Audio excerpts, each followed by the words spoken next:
What the cake is going on, you guys? Welcome back to our channel. So excited to share with you how to make this Gabby Dollhouse cake. So keep on watching.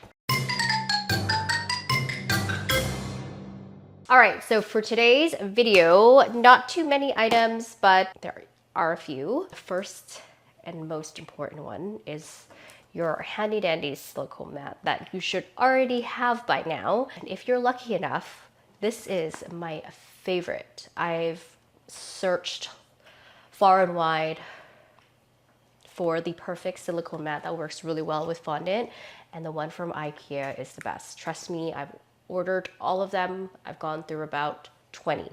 This is the best one. So that, your fondant color of choice, your fondant smoothers, fondant roller, household knife, a couple of square and circle cutouts. This would be considered small size, and then the super mini size. You can buy these on Amazon. Your handy dandy X-Acto knife you need for every cake, so make sure you have one of those as well, and a water pen. So I hope you guys enjoy making your Gabby's dollhouse. All right, so the first thing that I always like to do, only when I'm doing tutorials, is to have your station ready. So pull out all of the items that you think you'll need, so you don't have to keep running back and forth, pulling it out, and then it just stresses you out. I'm gonna try to make it really easy for you. As I'm learning to do tutorials, make it really easy for you as well. So I started posting videos of how to make the cake. So you have a cake, so you can obviously decorate. And those are in my channel. If you scroll to the very beginning, I've got 2 recipes there for you. I've got a buttercream recipe for you as well, along with how to buttercream the cake. So you get to this step. And when you get to this step, you can watch this video to make our Gabby Dollhouse cake. This one is so cute, and as complicated as it looks, it's actually quite easy. I'm gonna start off doing more simpler designs for you to make it more fun. There's no stress here. That's the beauty of how I work. It's basically just trying to make everything easy and seamless as possible. So have your station ready, have your cake ready. We're gonna go in first with covering the entire cake with your color of choice. Obviously, the Gabby Dollhouse is blue and pink, but in the cake world, you can choose any color you like. There's no by the book or anything like that if you're making it for yourself. But if you're making it for someone else, make sure you have the color correctly done, because that is a huge thing. Color is so important because your cake sometimes has to match the decor. So if you're taking an order, just ask your client or customers to send you a color sample so you can color match it.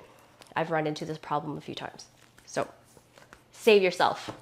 All right, I have my blue ready to go, and it's kneaded.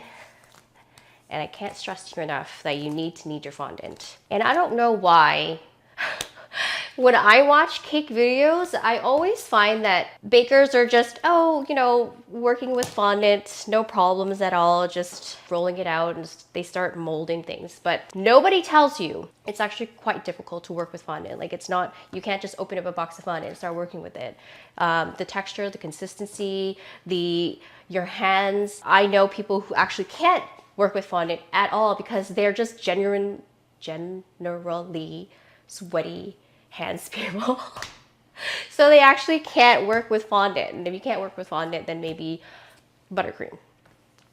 So it is tricky. Don't go into this tutorial thinking, you can just start working with it. You gotta really play around with it. So before you dive into Gabby Dollhouse Cake, maybe just make a simple cake that you're covering with fondant so you kind of get the hang of it. So that's just a few little tips that I thought you guys might want to know. So always start off with super, super dry hands and a very kneaded piece of fondant here. For the dollhouse, there's 2 colors. One that's going to be covering the base of the cake, and then the roof, that's going to be a different color. We're going to go in with the sides. I have my fondant here. We're going to roll it out to a very long strip so we can lift it, pull it up, and then wrap it around.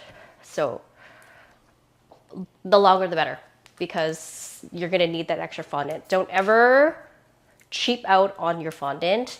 If you're just starting out, I recommend always using a thicker piece, just because you don't want to rip it. If you rip it, you're going to have to do it again anyways, and then that's going to stress you out, and then you're not going to be having fun, and then it's just too stressful, okay? Okay, so my piece of fondant is not perfect, completely fine. We are just going to go in and eyeball what we think, how much we think we need. I have one side at least perfect. You can always trim this off, but to make it easier, and because I've been doing this for a while, I don't need to. So now very carefully lift up your piece of fondant. And if you're not comfortable doing this, just clear your workstation and lift up this mat. That will help as well. So we're just gonna go ahead and wrap it. And see how I have a very large opening here? That's okay, because I kept my fondant piece quite thick. We're gonna just pull it, slowly pull it towards each other.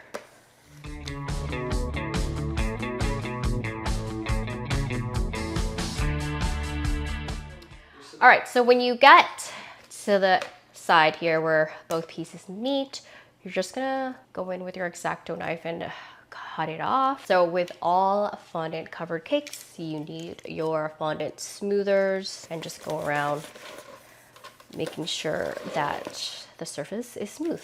Actually, I've had a few people ask me, how do I do that? So when I'm using my fondant smoothers, I'm pressing on the cake and then I'm using it to just slide.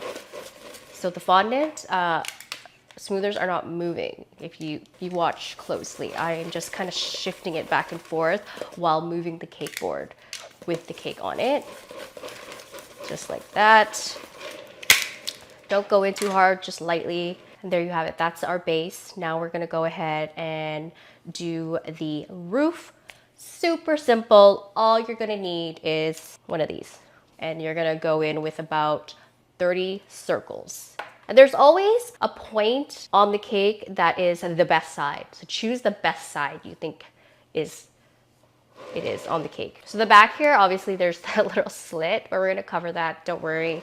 Any imperfections on a cake that has a lot of decorations, you can worry a little less because you can just cover it up. Okay, so for this part, really simple. You're just gonna go in with a whole bunch of these little circles. But I'm gonna quickly show you how to get the, I guess, pattern going. And you don't need any water because you're working with a buttercream base. It will just stick on.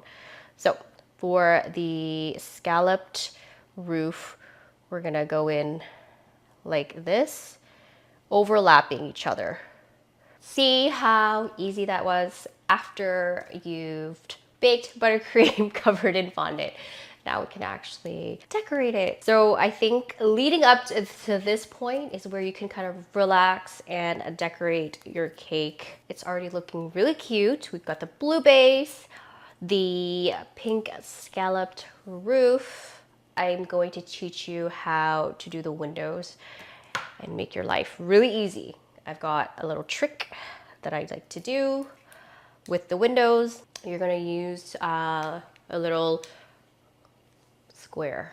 I have to remind myself sometimes when I'm speaking out loud, when I'm teaching, when I'm just baking and decorating, I just pick up the items. I never say that, oh, it's a circle or it's a square or it's a fondant roller. I just know in my mind. So this is a huge learning curve for me as well.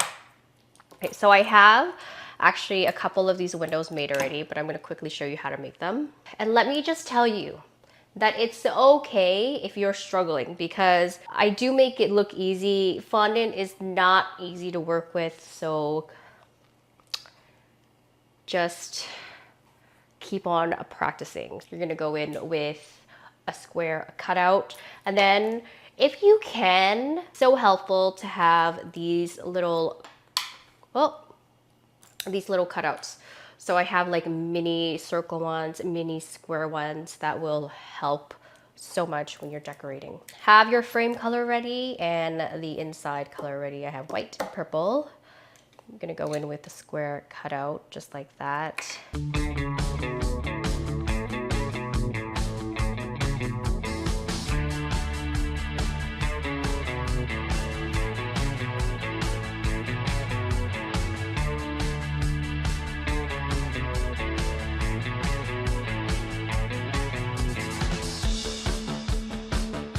Going in with some water, just very lightly, just a little bit goes a long way. I've turned them around, added some water. So this is the center of my cake. I'm gonna put a little door here, so I'm gonna add the windows beside it. So I'm just gonna eyeball where I think my door is gonna be.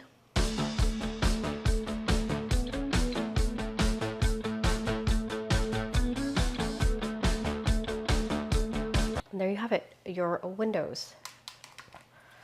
Now we're gonna do the door. It's the little wooden kind of imprint because she lives in a tree house, right? It's a tree house, so gotta add some wooden accents.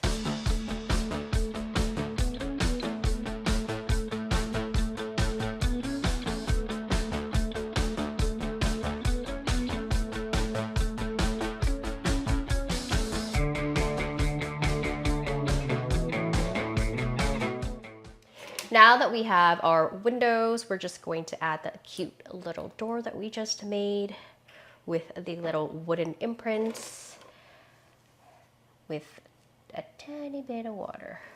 Oh, sorry, I just gotta turn it around for a second. That's it. This is literally it, you guys. It's so simple, so much fun to make. Honestly, you can make this with your birthday girl because it was so simple and so fun. And I think the pattern on the top was really easy to make. And then, of course, we're gonna add the little characters that I've already bought.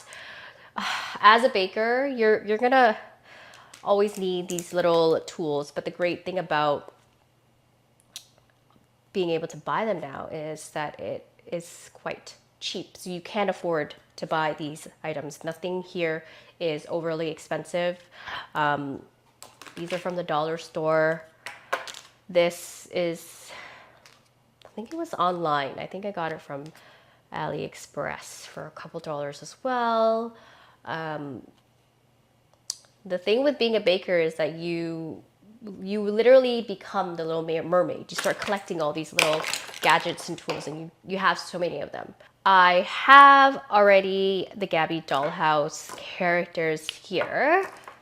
And what I'm gonna do is just add them on the cake. But before I do that, I'm going to go in with little skewer sticks and a glue gun to attach the little toy so we can add it on top. I will do that in a second, but before we do that, to officially make it Gabby's dollhouse, you gotta add the cat ears, of course. The most important part of the cake is the cat ears. And this part, I don't think you need any tools. You can use whatever color you like. We're gonna do blue and purple, and to the best of your abilities, you're just gonna roll it into a triangle. So always into a ball first to kind of gauge the size that you're working with. No special tools here. We're gonna flatten it. All right, so I just went ahead and added our Gabby the Dollhouse toys, and it makes all the difference. It is ready and perfect. Look how cute this looks. It looks really nice, and it looks like you spent a lot of time making it. But hopefully with this video, I made it really simple for you. If you guys have any questions, leave a comment below, and I will see you next time.